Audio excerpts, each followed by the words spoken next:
Welcome back my YouTube channel sociology life study. प्रिय विद्यार्थियों, जय भीम, नमो बुद्धाय। आज का दिन बहुत महत्वपूर्ण है। भारतीय संविधान के निर्माता और भारतीय समाज में सामाजिक न्याय के पुरोधा बाबा साहब डॉक्टर भीमराव अंबेडकर की 134वीं जयंती पर मैं आप सभी के लिए बहुत सारी शुभकामनाएं प्रेषित करता हूं। आज की क्लास में हम अति संक्षेप में, वैसे तो बहुत विस्तार है उनके ज्ञान का, उनके संदेशों का, लेकिन संक्षेप में आज हम बात करेंगे कि डॉक्टर भीमराव अंबेडकर से हमें क्या सीखना चाहिए। What should be learn from doctor B R Ambedkar. अगर आप विस्तार में अगर उनको देखेंगे तो इतना उनका साहित्य भरा हुआ है कि आज भी कोलंबिया विश्वविद्यालय ये मानता है कि डॉक्टर भीमराव अंबेडकर से शानदार विद्यार्थी अभी तक उनके विश्वविद्यालय में कोई नहीं हुआ है।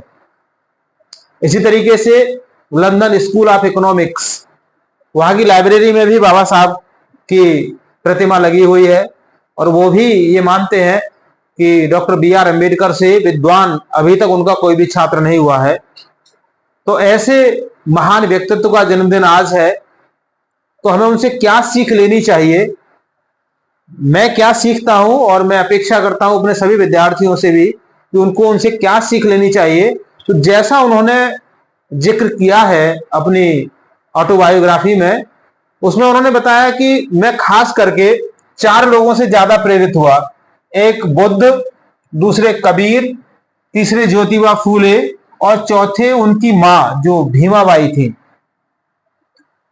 बड़ी इंटरेस्टिंग बात है, मैं लास्ट में यहां से शुरू करता हूं कि जब उनकी मां की मृत्यु हो रही थी तो उनकी मां को देखने के लिए कोई भी वैद्य वहां पर नहीं आया था। क्यों? क्योंकि वो दलित समुदाय से थे। छुआछूत इतना भयावह रूप में था उस समय कि एक महिला किसी बीमारी से अपना दम तोड़ रही है और कोई वैद्य वो इस वजह से नहीं जा रहा है कि वो अस्पृश्य समाज से है, दलित समाज से है। तो डॉक्टर भीमराव अंबेडकर ने अपनी आत्मकथा में लिखा है इसको कि समाज जिस मानसिक, मान मेरी मां तो एक दैहिक रोग की वजह से अपने प्राण त्याग रही है, लेकिन समाज का एक बहुत बड़ा जो भाग है वो मानसिक रोग से ग्रसित है इस अस्पृश्यता को लेकर के। तो मैं कोशिश करूंगा कि इस सामाजिक बुराई को दूर कर सकूं।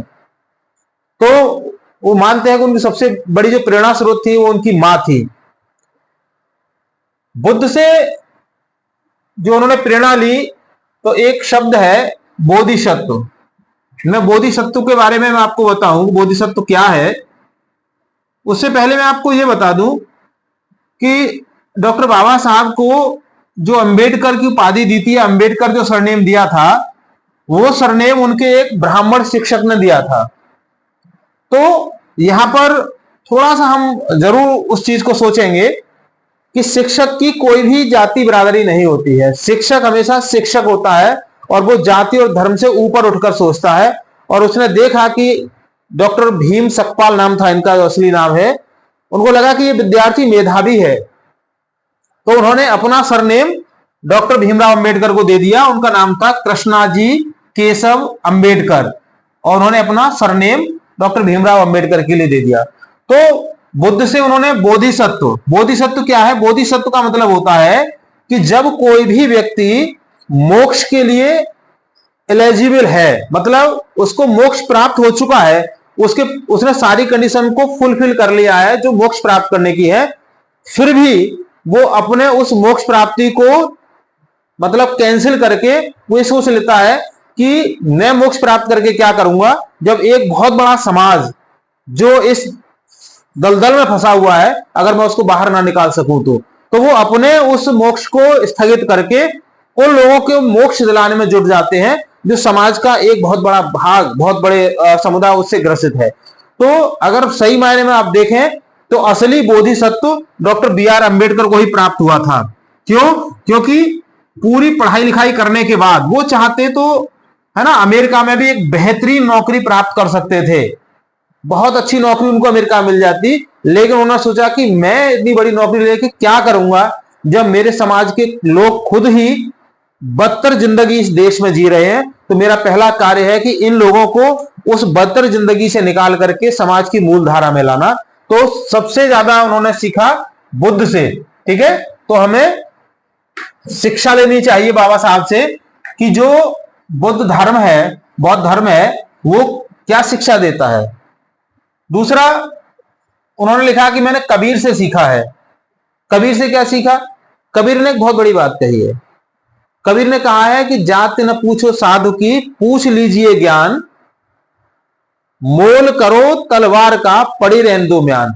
अर्थात साधु की जाति क्या पूछ रही है, उसका ज्ञान पूछिए, ऐसी तलवार का भाव कीजिए, म्यान की क्या जरूरत पड़ी है। तीसरे ज्योतिबा फूले और चौथी उनकी मां थी। तो उन्होंने सबसे जो एक महत्वपूर्ण बात कही वो है, उन्होंने कहा कि शिक्षा क्या है? शिक्षा एक शेरनी का दूध है जो जितना पीता है उतना दहाड़ता है। इसलिए हमें शिक्षा प्राप्त करने के लिए हर संभव प्रयास करना चाहिए। और हमें कौन सी शिक्षा प्राप्त करनी है? उन्होंने कहा कि देखो, जो समाज विज्ञान नहीं पढ़ता वो कभी आगे नहीं बढ़ सकता। विज्ञान आप पढ़ेंगे तो आपके अंदर तर्क शक्ति आएगी, आप सही गलत को पहचानेंगे। एक और बहुत इंटरेस्टिंग बात मैं आपको बता दूं कि वो हमेशा इसके खिलाफ रहे कि उनका जन्मदिन जो मनाते हैं, हम सब लोग मना रहे हैं, पूरा समाज मना रहा है, पूरा देश मना रहा है, और देश के साथ साथ दुनिया के और तमाम देश मना रहे हैं। कुल मिलाकर के आज की डेट में अगर हम देखें तो दुनिया के 105 देशों के आसपास, वैसे 107 देश बताए गए हैं कि 107 देशों में बाबा साहब डॉक्टर भीमराव अंबेडकर का जन्म दिवस आज मनाया जा रहा है। तो दुनिया उनके जन्म दिवस को मना रही है, लेकिन बाबा साहब इसको लेकर के थोड़ा नाराज रहते थे। वो कहते थे कि अगर तुम मुझे ऐसा जन्मदिन मेरा मनाओगे तुम मुझे भगवान बना दोगे, और जब भगवान बना दोगे तो तुम अपनी जिम्मेदारी से भाग जाओगे। फिर तो सोच लोगे ना कि भाई सारी जिम्मेदारी इन्हीं की थी, हमारा काम थोड़ी है। तो इसलिए मुझे कहते थे, मुझे भाई भगवान मत बनाओ, मुझे सिर्फ एक इंसान ही रहने दो, जो काम आधे अधूरे पड़े आप उन कामों को आगे बढ़ाइए। तो क्या है कि जो समाज विज्ञान नहीं पढ़ता वो कभी आगे नहीं बढ़ सकता। इसलिए सबके लिए जरूरी है कि आप विज्ञान को जरूर पढ़ें। तीसरी बात जो उन्होंने कही, जो मैंने दूसरे नंबर पे लिखी है, उन्होंने कहा कि पैर में जूते हो न हो लेकिन हाथ में किताब अवश्य होनी चाहिए। अगर आप वंचित समाज से आते हैं, गरीब समाज से आते हैं, पिछड़े समाज से आते हैं, अगर आप अपने परिवार की, अपने समाज की तस्वीर बदलना चाहते हैं तो आपके पास सिर्फ एक ही माध्यम है, वो है किताबें।